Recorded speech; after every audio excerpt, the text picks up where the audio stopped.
Big breaking news చూస్తున్నాము. తాజాగా సంచలన వార్త ఇప్పుడు వెలుగులోకి వస్తుంది. జనసేన పార్టీకి సంబంధించిన పవర్ స్టార్ పవన్ కళ్యాణ్ తాజాగా ఈ అడుగులు వేయబోతున్నారా అంటే అవుననే సమాధానం వస్తుంది. అన్న చిరంజీవి అడుగు జాడల్లోనే పవన్ కళ్యాణ్ ముందుకు కదులుతున్నట్టుగా తెలుస్తుంది.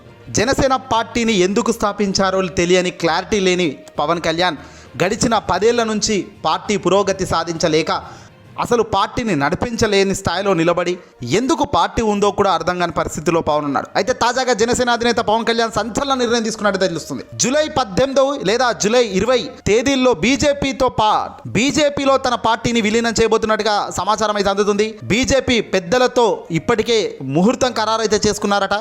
తన పార్టీని బీజేపీలో విలీనం చేయబోతున్నట్టుగా తెలుస్తుంది. ఏపీ రిజల్ట్స్ సంబంధం లేకుండా రాజ్యసభకు వెళ్ళి మంత్రి పదవిని పొందబోతున్నారట పవన్. రాజకీయాలపై తనకు ఆసక్తి లేదని, పార్టీ అధినేతగా కూడా తన నియోజకవర్గం మరియు ఇతర పార్టీలు అనుకూలంగా ఉన్నాయో లేదో నిర్ణయించుకోలేకపోవడమే ఇందుకు కారణమని తెలుస్తుంది. తాజాగా పవన్ కళ్యాణ్ ఏకంగా తన పార్టీ జనసేనను బీజేపీతో ఇక విలీనం చేసే ప్రక్రియ మొదలు కాబోతున్నట్టు తెలుస్తుంది. జూలై 18వ తారీఖున లేదంటే జూలై 20 లోపు ఖచ్చితంగా బీజేపీలో జనసేన పార్టీ ముహూర్తం ఖరారైంది. పార్టీ విలీనం కాబోతున్నట్టుగా తెలుస్తుంది. అయితే ఆంధ్రప్రదేశ్లో ఎన్నికల ఫలితాలు రాకముందు జాయిన్ అవుతారా, వచ్చినాక జాయిన్ అవుతారా అన్నది ఇక్కడ కాస్త క్వశ్చన్ మార్క్గా ఉంది. అయితే ఎన్నికల ఫలితాలకు ముందే అంటే జూలైలో 18 అని ఇక్కడ తేదీ చెబుతున్నారు, కానీ ఇక్కడ జూన్లోనే రిజల్ట్స్ ఏపీ రిజల్ట్స్ అయితే వస్తాయి. ఎలాగో మే 13న పోలింగ్ ఉంది కాబట్టి జూన్లో ఖచ్చితంగా రిజల్ట్స్ వచ్చేస్తాయి.